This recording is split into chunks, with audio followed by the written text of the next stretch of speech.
6 y ya 9 minutos de la tarde, 5 y 9. Si nos escuchan en la Comunidad Canaria, tiempo tenemos por delante, casi una hora de consultorio de fondos de inversión y además con el plus de tener por aquí en nuestros estudios a José María Luna y Sevilla, asesores patrimoniales. ¿Cómo estás, José? Muy buenas tardes. Muy buenas tardes. No sé si será un plus, pero yo encantado de estar Seguro. aquí un lunes más por la tarde con vosotros, con los oyentes y por supuesto con el equipo.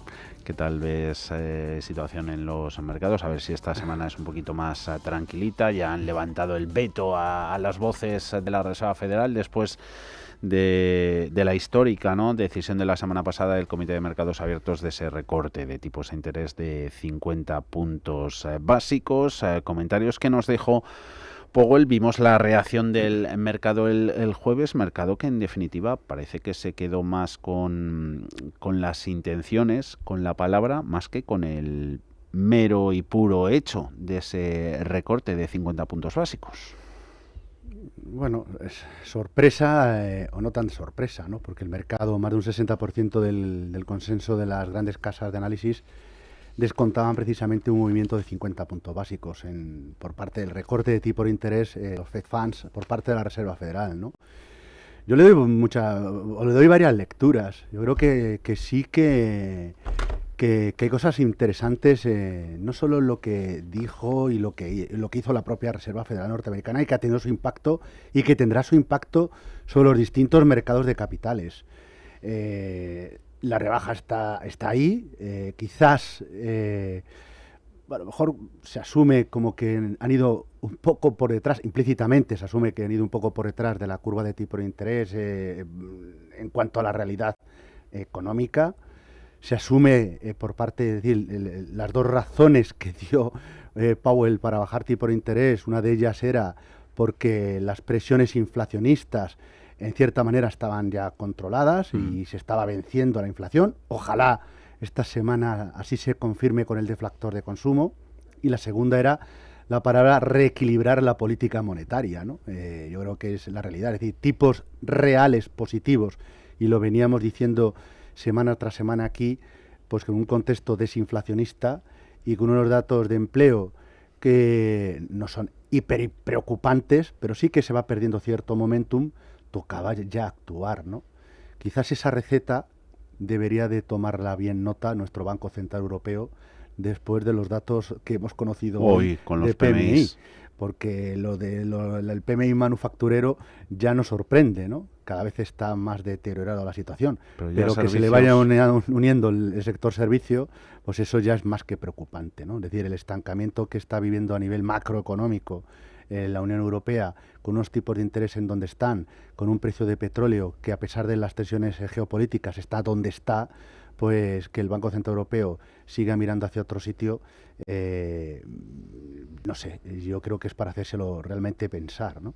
La actuación que ha llevado hasta ahora nuestro BCE, y esperemos que actúe con cierta contundencia para que, bueno, pues la situación no vaya mucho peor, no vaya a peor, ¿no? Luego hay otras lecturas, volviendo otra vez a Estados Unidos, al otro lado del Atlántico, el impacto sobre la deuda pública norteamericana de más largo plazo.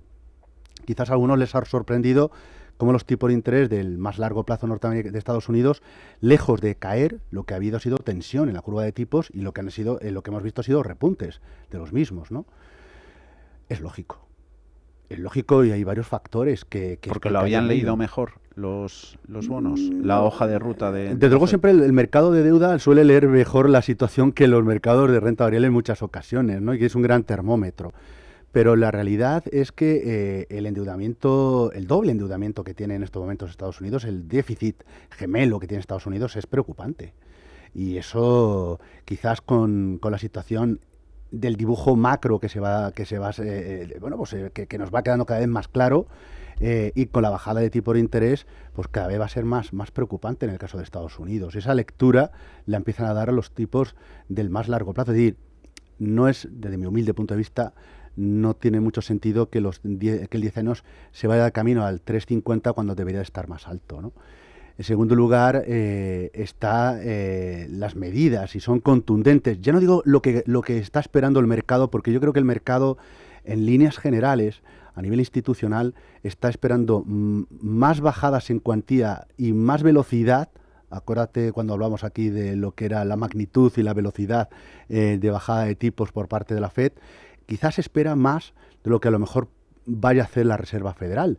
Pero en esa situación de optimismo en cuanto a velocidad y en cuanto a magnitud, que está ahí, la realidad es lo que pueda luego llegar o lo que vaya a hacer la Reserva Federal, pero al final la lectura es que probablemente haya una reaceleración en el crecimiento económico.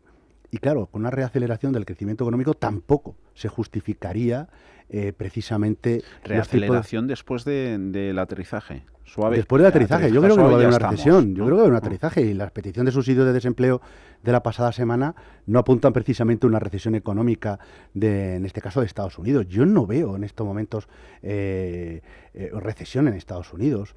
Cuando tenemos el componente de servicio, cuando tenemos los salarios donde están en Estados Unidos, donde tenemos la tasa de paro donde está, yo realmente ahora mismo yo no veo un aterrizaje duro que lleve a una recesión de la economía. Y en el supuesto caso de que la situación se agravara, no nos olvidemos también en la propia intervención de Jerome Powell, que recordaba en cierta manera en algunos momentos a Draghi, están ahí y tienen munición y tienen margen para poder actuar de tal manera que si la inflación les deja margen, para la redundancia, de actuación, tienen perfectamente el margen para poder bajar aún más los tipos de interés y con mayor velocidad, con lo cual es evitable. Si actúan si la situación así lo requiere, tienen margen perfectamente para actuar de donde vienen ahora mismo los tipos de interés y sobre todo con tipos de interés reales positivos. Insisto, no están los tipos de interés en nivel neutro. Los quieren llevar probablemente hacia la primera o la segunda parte del 2026, hacia tipos de interés a nivel neutro en base a cómo se puede ir comportando la inflación. Pero todo eso, sin duda alguna, yo creo que puede impulsar, puede reactivar al crecimiento económico y el mercado de deuda de más largo plazo. Eso es lo que está dibujando. Es decir, el mercado de los tipos de interés de largo plazo de la deuda pública norteamericana no está reflejando la situación de este momento. Lo está dibujando lo que puede llegar a pasar de aquí a 2, 3, 4 años vista, donde el dibujo probablemente sea diferente del que tenemos en estos instantes. Y luego, evidentemente, hay otro tercer factor, habría alguno más, pero la guerra comercial también se deja sentir en los mercados de deuda y en los mercados de divisas.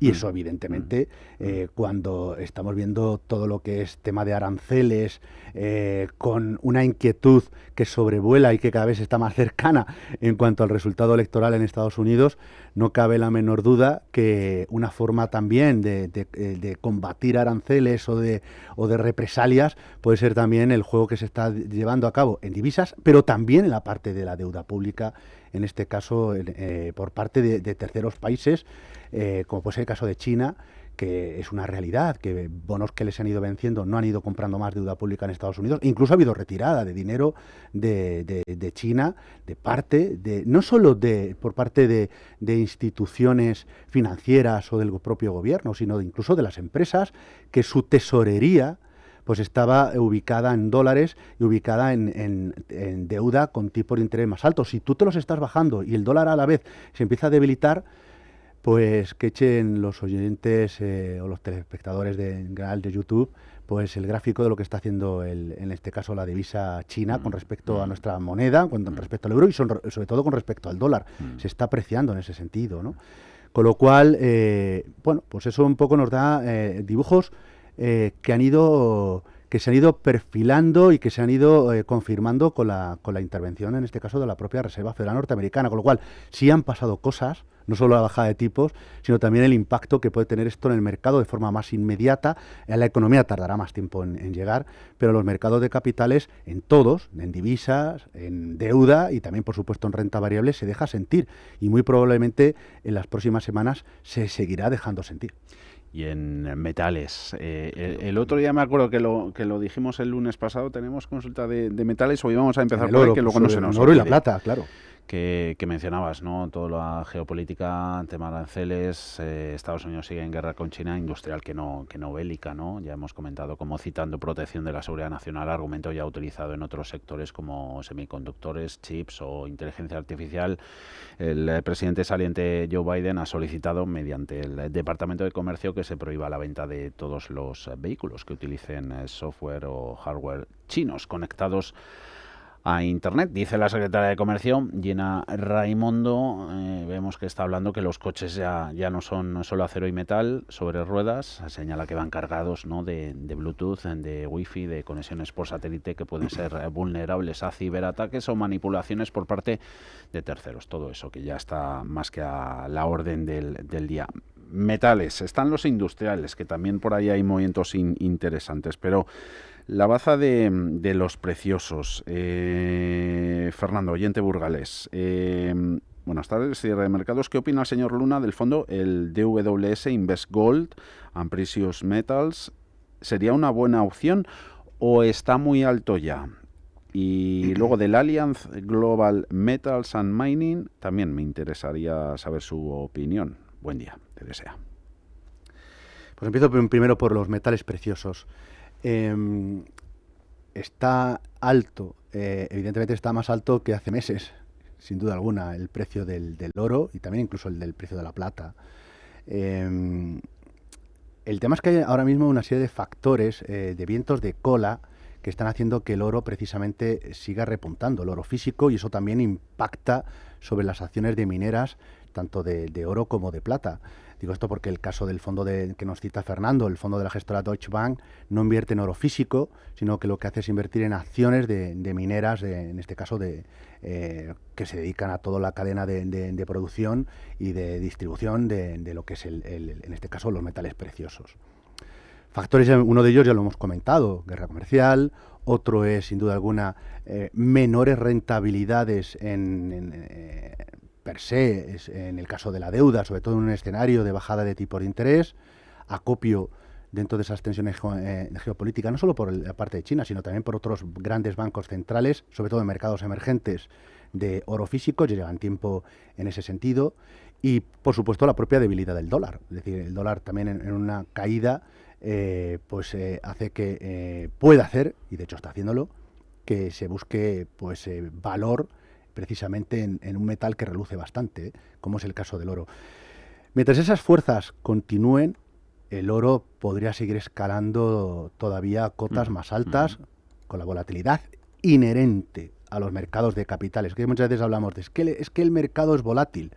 La vida es volátil, ¿de acuerdo? La vida hay pocas cosas ciertas, muy pocas cosas ciertas en la vida, y los mercados financieros pues no son ajenos a ello. Es decir, la volatilidad es algo intrínseco. Es decir, claro que como venimos de un mundo absolutamente adulterado por la actuación de los grandes bancos centrales, no digo que ahora no lo estemos, pero que desde hace tiempo así nos hemos ido acostumbrando a la inyección masiva de liquidez, de dinero en el sistema financiero, pues lo que ha hecho es que artificialmente la volatilidad de muchos activos haya corregido. Claro, a poco que sube la inflación, los bancos centrales tienen que subir tipos y tal, vemos una realidad que nos llama mucho la atención, o puede llamar la atención, pero es que es el juego normal de los mercados financieros, con lo cual, como la volatilidad es algo inherente a los mercados financieros y evidentemente no ajena a los metales preciosos, es lógico que pueda haber ciertas correcciones, pero yo ahora mismo con el comportamiento que hay en el oro y buscando cierto valor relativo en el caso de las compañías mineras, creo que es interesante contar con algún fondo en esas características, bien a través de fondo puro, bien a través de algún mixto que utilice tanto este tipo de compañías, o incluso invirtiendo en notas ligadas a su comportamiento al oro físico o en este caso a la plata. Y en cuanto a los metales industriales, todo va a depender un poco del ritmo de desaceleración económica a nivel mundial. Es verdad que las cíclicas en las últimas sesiones se han ido, poniendo, muchas de ellas se han ido teniendo de color verde, ¿no? Pero claro, aquí lo que pesa es el tono tristón en el crecimiento económico en China, no digamos ya el tono que se vive de estancamiento en el conjunto de la eurozona y la cierta desaceleración objetiva, desaceleración de la primera economía del mundo. Y eso, sin duda alguna, claro que impacta sobre los metales industriales. Es verdad que dentro de los metales industriales hay diferencias, ¿no? No lo mismo el comportamiento del cobre, por poner ejemplo, con respecto a otros. Pero, por ejemplo, la pasada semana teníamos datos, por ejemplo, de ventas, de construcción de vivienda nueva en el caso de Estados Unidos, y fue bastante bueno, ¿no? Con lo cual, eso también va a influir, y sin duda alguna, en el precio de determinadas materias primas. Me gustaría que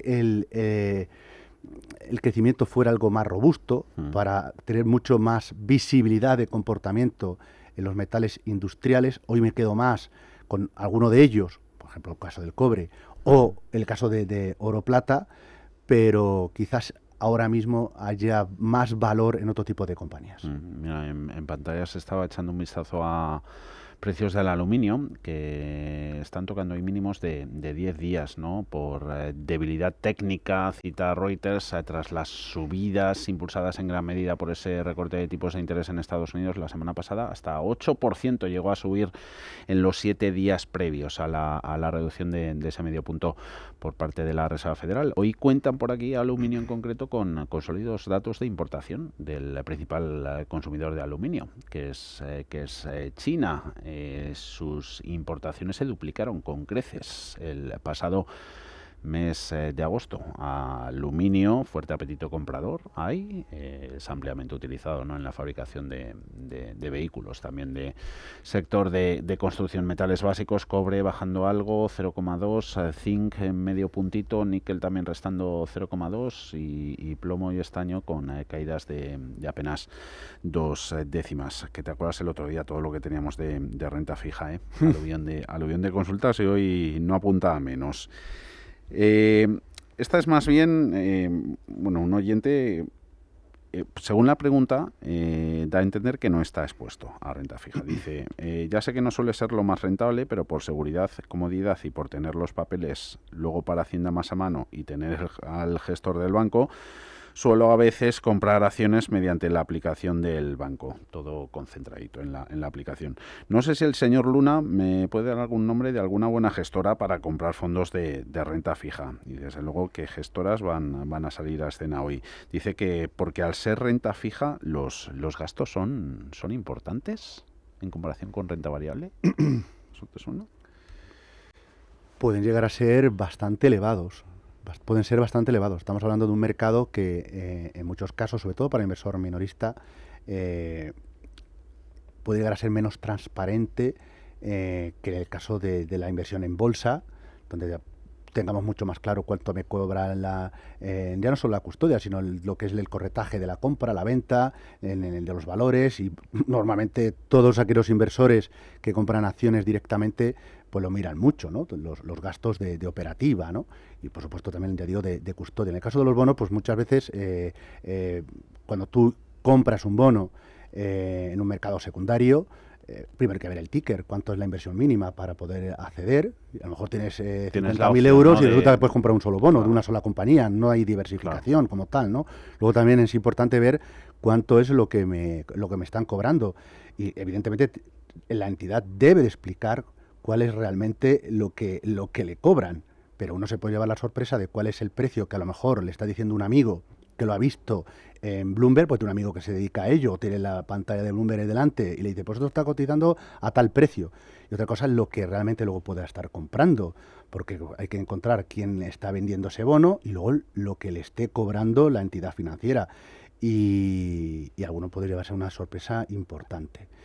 En el caso de los fondos de inversión, al ir el equipo de gestión a comprar no un solo bono, ni 5 bonos o una cantidad pequeña, ahí la economía de escala sí se nota, claro, y se nota bastante. Claro.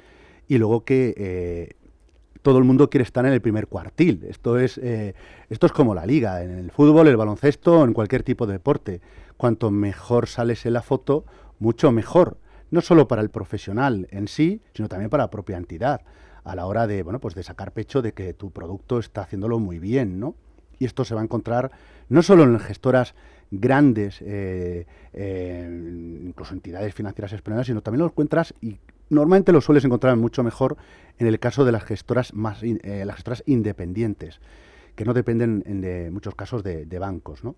O en determinados fondos gestionados por compañías de seguros que su experiencia en la gestión de las tesorerías de la propia entidad, pues ahí miran mucho el dinero. Esto es como cuando nuestras madres miran la economía, pero vamos, no se les va un céntimo y saben dónde están todos los descuentos, ¿no? Pues algo muy parecido ocurre también con muchos equipos de gestión. Casas, se me ocurren muchas, pero muchas, y dependiendo de qué tipo de deuda querríamos comprar. Si una de las que nosotros más nos sentimos cómodos, que es la deuda corporativa europea, pues por citar un par de ideas, nos seguimos sintiendo muy cómodo con la casa AXA, con el Eurocredit Total Return. Mira. Nos sigue gustando mucho la gestora Buy and Hold.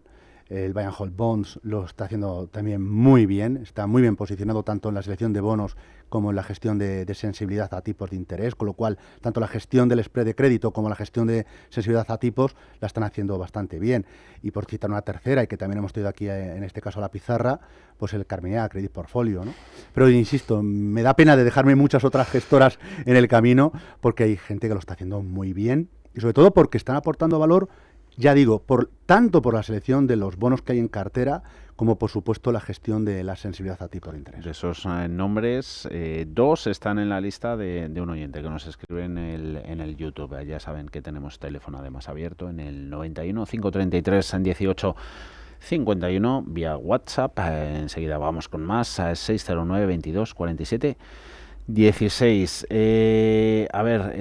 Buenas tardes para el señor Luna. En renta fija tengo el AXA Eurocredit, el Carmignac Portfolio Credit y el DNCA Alpha Bond. Concentraría estos dos últimos, el producto de Carmignac y el de DNCA, o alguno de los mencionados, en el Man Global Investment Grade, grado de inversión que tengo. Yo quizás mantendría los tres productos. Habrá quizás algunas ideas de inversión que se pueden, en cierta manera, solapar, sobre todo en la deuda corporativa de grado de inversión entre el AXA y el Carmignac. Alguna idea, no digo todas, alguna idea. El fondo de la gestora Carmignac, aparte de deuda con grado de inversión, también tiene alguna inversión en cartera, algunos activos de renta fija de grado high yield, aunque normalmente es W, es decir, dentro del high yield lo que tienen mejor calidad, y eso es un plus que le da de diversificación respecto al fondo de AXA, y el fondo de DNCA es menos direccional, o puede ser menos direccional en la parte de deuda, por utilizar en algunos momentos, dentro de la gestión flexible, cierta, no es un fondo de retorno absoluto, pero cierta vocación de retorno absoluto, es decir, controlando mucho los riesgos asumidos, tratando de obtener retorno positivo en escenarios a lo mejor que puedan ser un poco más hostiles, sobre todo para la deuda, ¿no? No, yo quizás no. Habría que valorar cuánto pesa el fondo de DNCA en cartera, porque sí que probablemente de ahí a lo mejor convenga contar con un fondo de esas de esta casa, en este caso de Man o de otras gestoras, pero con una visión más global. Se me ocurre Man, se me ocurre PIMCO, por poner un ejemplo, pero donde incluya no solo deuda corporativa europea, sino también que pueda incluir en cartera deuda corporativa norteamericana y en ciertos momentos algo de deuda corporativa de países emergentes, sobre todo bien seleccionada. Y yo creo que esa diversificación de renta fija, yo creo que le da un color interesante, sobre todo cuando detrás, aparte de buenos equipos de gestión, una semana más, no me canso de decir que es muy importante también el equipo de analistas. Esto es como, volviendo otra vez al símil deportivo, de futbolero, son muy importantes, sin duda alguna, todos los jugadores, pero el staff técnico lo es, los utilleros, hasta quien abre y cierra la puerta del estadio, pone las luces, ¿no? Entonces, los analistas, teniendo un buen equipo de análisis detrás, pues se puede conseguir un plus de rentabilidad muy interesante, y estas casas lo tienen.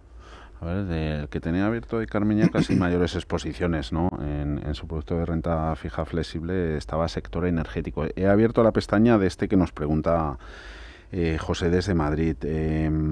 Luego te leo la de renta variable cuando iremos, pero tenía también en renta fija. Pensaba entrar en el Merch Bank, renta fija flexible. ¿Qué opinión le merece este producto a don José María? Veo por aquí mayores exposiciones, no llegan al 2% en títulos de deuda bancarios.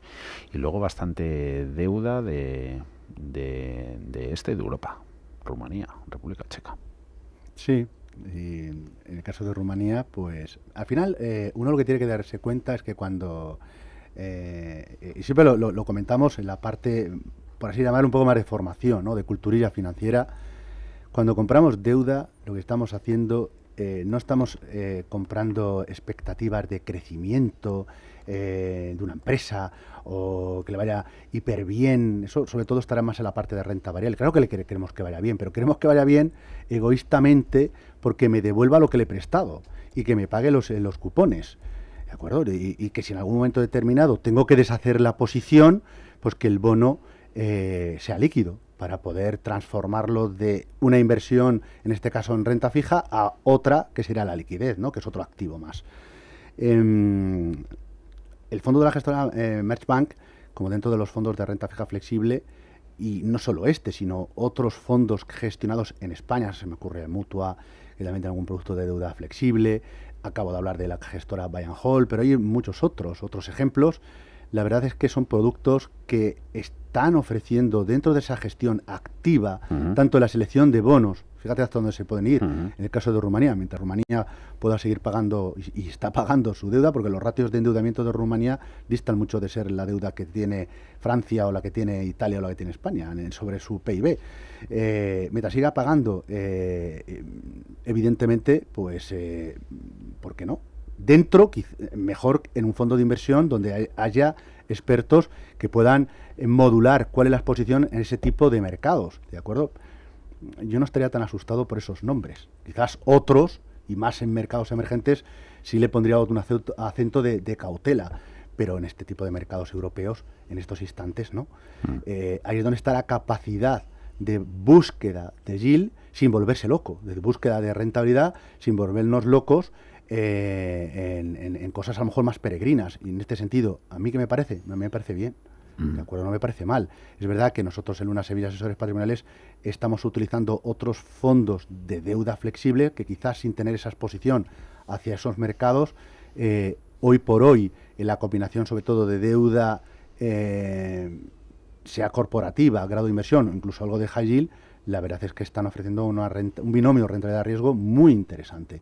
Pero la gestión, no solo la que hace ahora este fondo que nos cita el oyente, sino históricamente ha sido un producto que cuando funciona la deuda, no cuando la inflación está remontando, los tipos de interés están subiendo, pues suele ser un fondo que aporta valor.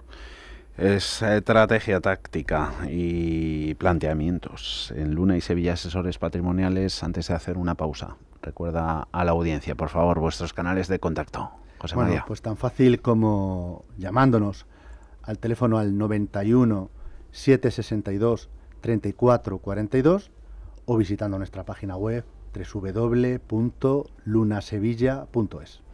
Por sectores tenemos, luego enseguida vamos con renta variable, pero nos queda aún alguna de renta fija, salud, tecnología y luego activos a nivel global. Enseguida volvemos en el consultorio ya del tirón hasta las 7, las 6 en Canarias. Bolsas americanas, S&P 500 más 0,13%, 5.709, tampoco se mueve mucho Nasdaq, 0,21 en positivo, Dow ligeramente en rojo, 0,04 cae el promedio, 42.045 y apuntes de mercado desde Europa con la contratista de defensa italiana Leonardo. BlackRock, la mayor gestora de activos del mundo, ha obtenido la aprobación del gobierno italiano para poseer una participación superior al 3% en el grupo de defensa y aeroespacial. Tenía acción de oro el gobierno de Giorgia Meloni para bloquear o establecer condiciones, la tiene, ¿no?, sobre inversiones extranjeras también nacionales, así como cambios en la gobernanza.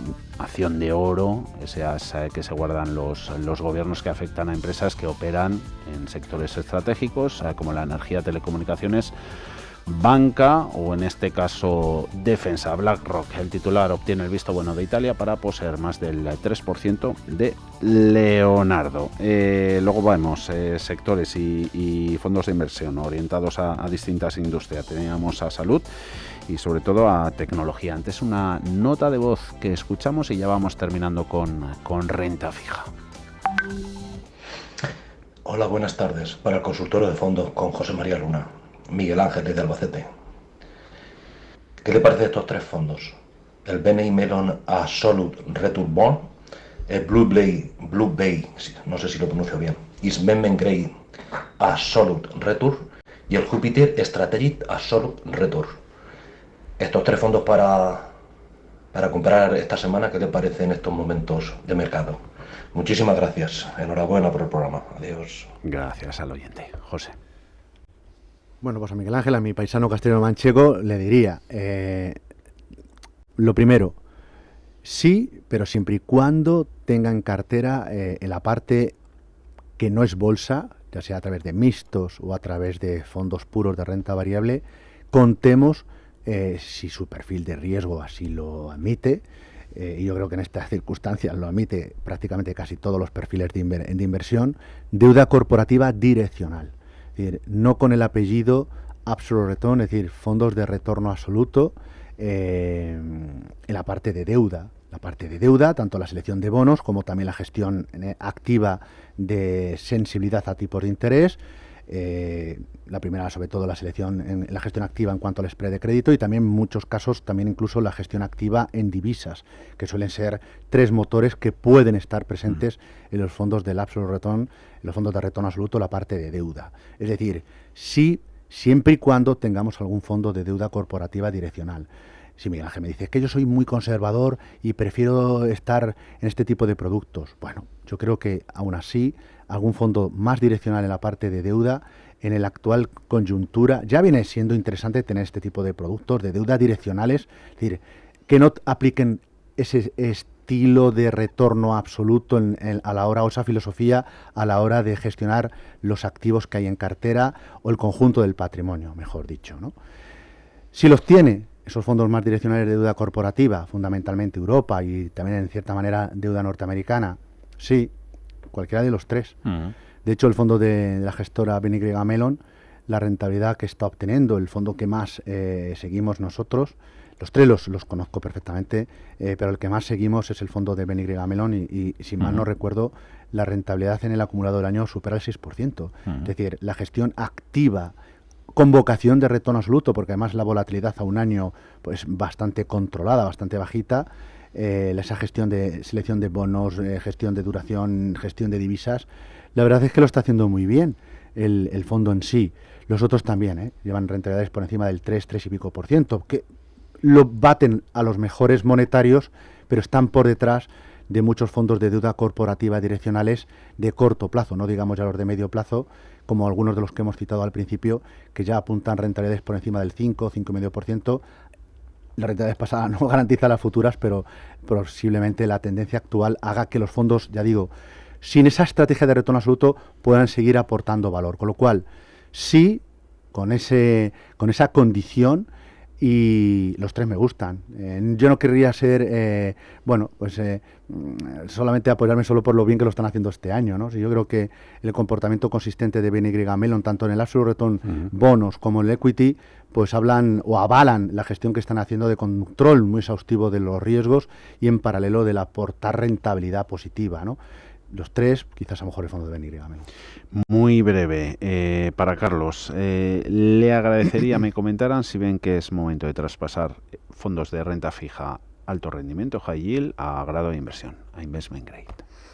No, hombre, tendría que ver qué fondo está hablando Carlos, qué fondo está viendo Carlos, ¿de acuerdo? Dentro del high yield, ¿qué mercado está siguiendo? Si es el mercado europeo, si es el mercado norteamericano, si es el mercado emergente. Luego, ¿qué tipo de high yield? Es decir, ¿qué rating medio tiene ahora mismo? Si es más, y luego también la sensibilidad a tipos, si es más de corto, si es más de largo plazo. Es decir, dentro del high yield hay muchas y grandes diferencias entre unos mercados y otros. Ya lo hay por sí mismo entre el mercado norteamericano, donde Esto pasa como la bolsa, ¿no? Viniendo de camino para acá, pues escuchaba a un gran amigo como Nicolás López hablando de la diferencia entre el mercado europeo y el mercado norteamericano a nivel sectorial de tecnología, ¿no? Pues lo mismo pasa con el sector o los bonos high yield. En el caso de Estados Unidos hay más presencia del sector energético, cosa que no hay tanto en el caso en el caso europeo, con lo cual hay diferencias. Habría que estudiar el fondo o dónde está posicionado en estos momentos. Si solo tiene high yield, evidentemente le faltaría la parte de investment grade. Ha corrido, José María, y está caro. Barato no está, ¿de acuerdo? Pero todavía le queda recorrido las tires que se pueden estar encontrando en la parte de deuda corporativa y la cierta seguridad, siempre y cuando no vayamos a una recesión económica. Yo creo que es interesante el segmento de investment grade. Y en el caso del high yield, lo he dicho antes, que lo que hace un poco el fondo de Carmenia Portfolio Credit y muchos otros, ¿no? Estar en el segmento W y con una exposición no muy alta a la parte de energía. Con lo cual, yo por ahí iría un poco. Si le falta los fondos de deuda corporativa, pura corporativa, investment grade, sobre todo europea, pues quizás sea una forma de apuntalar. Pero yo no creo, salvo, repito, que fuéramos un escenario de recesión económica, o salvo que lo que tuviéramos en cartera fuera un high yield, pero asumiendo un riesgo CaixaMann innecesario. es el que tiene, Carlos. Bueno, tanto el MAN tiene el de alto rendimiento y pasará misma gestora, producto de... yo creo grado de que inversión. serían compatibles. Los dos podrían ser compatibles. Probablemente daría más peso, quizás no sea tan seductor, tan sexy, la rentabilidad que a lo mejor le puede ver ahora mismo en ficha la TIR media que tiene el high yield y la TIR media que tiene el fondo de investment grade. Pero yo no me voy a quedar solamente en el sexy, en la seducción, ¿no? Me quiero sobre todo también el binomio rentabilidad-riesgo y viendo un poco el contexto económico, sobre todo la parte de crecimiento económico. Creo que es interesante y también sano tener algo más de investment grade que el high yield, sobre todo por que lo que se puede ganar, pero también lo que se podría llegar a perder en el caso de que el escenario central pues no fuera tal escenario que si al final se cumpliera. A ver, estaba abriendo esta ficha, ya un poquito de renta variable. El sector salud. Era de Juan. Buenas tardes. Hace unos meses entré en este fondo de salud, el AB International Healthcare Portfolio. ¿Correcto o ve alguna otra opción mejor? Los fondos de AllianceBernstein lo hacen muy bien.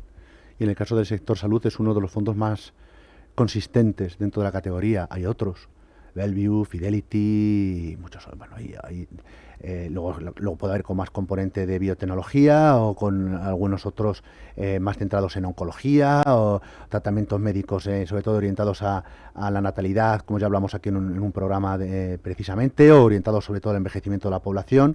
Pero la casa a mí me gusta. Otra cosa es no tiene nada de sector salud de zona euro, no tiene nada este producto. No, a mí es un producto, la casa como tal y el fondo, ya digo, suele hacerlo bastante bien, el fondo de esta casa, ¿no? Otra cosa es la temática en sí. Los flujos de capital han ido mucho más hacia lo que era la tecnología, por poner un ejemplo, incluso la biotecnología. Ahora se están girando hacia otro tipo de compañías, incluso algunas de las que traemos hoy a la pizarra, ¿no? Como temática de medio y largo plazo me gusta, pero vamos a ver, sobre todo en este fondo, donde hay compañías en Estados Unidos, qué dibujo sale después de las elecciones presidenciales, porque va a afectar mucho. Es decir, aquí va a ser, al final, la política interior y también la política exterior afecta cuál es el resultado final, si son republicanos o demócratas, si es Donald Trump o es Kamala Harris, pero también a nivel de mercados y de sectores tiene su influencia. No lo mismo quien está posicionado ahora mismo en energías limpias, en clean energy, donde Trump no está muy por la labor de todos los que son los criterios de la sostenibilidad, el relativo como si está los demócratas. Y lo mismo ocurre con otro tipo de medidas o de sectores, el impacto de uno y otro. Y uno de ellos, sin duda alguna, es el sector salud, con lo cual va a tener una gran influencia. Y en esa variable de incertidumbre política, probablemente, al menos en el corto plazo, puede seguir pesando y a lo mejor no es el sector que en el corto plazo, en esa rotación que se está produciendo, sea de los que mejor comportamiento pudieran tener, al menos en las próximas semanas. Como temática de medio y largo plazo, y máxime con Alain Bernstein, a mí, sinceramente, a mí me gusta. Una oyente nos preguntaba hace unas semanas por el Polar, biotecnología. Hoy nos pregunta por el Fidelity Global Technology. Pues aquí dije algo hace, no sé si fueron 2 o 3 semanas, que dije, esto no es un juego de tecnología sí, tecnología no. Sí, esto no es que apago la luz, lo van haciendo, pim, pam, y a ver qué ocurre. Ni todo ni nada. Efectivamente, yo creo que la tecnología es importante, nos rodea día a día en todo o casi todos los campos. Lo que ocurre, y aquí es donde está lo importante, es que lo que hay que estar quizás fijándose en estos momentos es aquellas otras compañías tecnológicas que pueden beneficiarse de esta revolución industrial que ya lleva tiempo que empezó, pero que no ha acabado. Otra cosa es determinadas compañías tecnológicas que han corrido mucho. Yo no voy a hablar si están caras o están baratas, porque todo dependerá un poco del comportamiento futuro de resultados. Pero claro, tasas de crecimiento de ingresos, tasa de crecimiento de beneficios exponencialmente cada vez mejor, es difícil de aguantar. Y aquí lo que hay que ver muchas veces es que otras compañías se pueden beneficiar precisamente de los avances tecnológicos, incluyendo las propias compañías tecnológicas, ¿de acuerdo? Moraleja, quizás si hasta no hace mucho había que estar a lo mejor en un fondo indexado en la Nasdaq con Nasdaq Composite, o fondos que estaban obteniendo unos resultados muy, muy interesantes por tener un alto grado de concentración en las compañías tecnológicas que mejor evolución han tenido, y a lo mejor uno no se fijaba tanto en el Fidelity Global Technology, que es un error, que ya hemos dicho aquí, que a mí personalmente me gusta, y nosotros lo que hacíamos en muchas ocasiones era combinar este fondo con otro quizás más correlacionado con el comportamiento de cualquiera de los dos índices, de los dos selectivos tecnológicos de Estados Unidos, ¿no? Pero el Fidelity Global Technology, por la tipología de compañías, porque es un fondo, a ver cómo lo puedo explicar, es un fondo tecnológico pero que se sale fuera del consenso, en cierta manera, un unconstrained, como dirían los ingleses, ¿no? Entonces, a mí sí me gusta. Eso no significa que cuando la luz baja de intensidad a las tecnológicas y en cambio a lo mejor sube la intensidad en otro tipo de sectores, significa que este fondo lo vaya a hacer especialmente bien. Probablemente, y de hecho lo está haciendo, corrige menos que los índices tecnológicos y otros fondos de tecnología que hasta ahora se apuntaban unos resultados brillantísimos. A mí es un fondo que ocurre como en el caso del sector de salud. De hecho, para mí me gusta más. Sería un fondo que, si mi perfil de riesgo lo admite y con un grado adecuado de diversificación, sí estaría en cartera. A ver, para tener en cartera ideas. La pizarra. ¿Qué anotamos en la pizarra? Yo traigo 2 ideas que nosotros estamos ahora mismo mirándolo muy mucho, ¿de acuerdo? En Luna Sevilla Asesores Patrimoniales, junto con otras. Ya saben que todo lo que decimos en el consultorio no son recomendaciones, son ideas que conviene siempre analizar y sopesar a poder ser con un buen asesor financiero. Las ideas, de nuevo, que para que ustedes las echen un vistazo, una de ellas son empresas de pequeña y mediana capitalización norteamericana. Durante mucho tiempo hemos dicho, no es el momento, no es el timing adecuado a la hora de entrar. Le va a venir bien a un oyente que preguntaba por un producto. Bueno, pues creo que las 2 condiciones que se deben de dar es la primera, que se mantenga ese proceso de desinflación y en paralelo no entremos en una recesión económica. Y el fondo, una de las ideas, pues es un fondo de la gestora Schroeder, que es el Schroeder US Small and Mid Cap en euro. Quizás el contexto actual pues a lo mejor invita, a lo mejor hay un fondo que incluso, varias clases que cubren el riesgo de divisa a euro, pero repito, ahí no querría entrar porque eso entraría dentro del asesoramiento personalizado y esto no es asesoramiento personalizado, ¿no? Pero las empresas de pequeña y mediana capitalización pueden ya sí ser, sobre todo norteamericanas, sí puede ser un momento interesante a la hora de entrar. Y la segunda, si China en bolsa no, deuda sí. Y en este caso una idea también para fijarse, también de nuevo para inversores que puedan asumir el riesgo, pues es un producto de la gestora BlackRock, en este caso el China Bond. Por los motivos que comentaba al principio, cierto flujo de dinero al oro que viene de dólar, cierto flujo de dinero que llega a la deuda, la situación de cierto estancamiento entendámoslo para el crecimiento que se espera en China, pero sí que una economía que está mostrando una cierta debilidad, y que si para la bolsa no es tan bueno, para la deuda pues sí que lo puede ser interesante, y para el renminbi, con lo cual en ese sentido pues yo le miraría por ahí, sobre todo a aquellos inversores que quieren cosas así diferentes, que no sean Nvidias o que no sea la parte de de tantos fondos muy buenos, la deuda corporativa, etcétera, algo que le pueda dar un poco de diversificación, pero de la buena. Que anda que no hay. Recordamos esas dos matrículas, el Schroeder US Small and Mid Cap y el BGF Casa BlackRock. El China Bond. José María, hasta el próximo lunes. Que vaya bien la semana. Buena semana. Adiós. Gracias.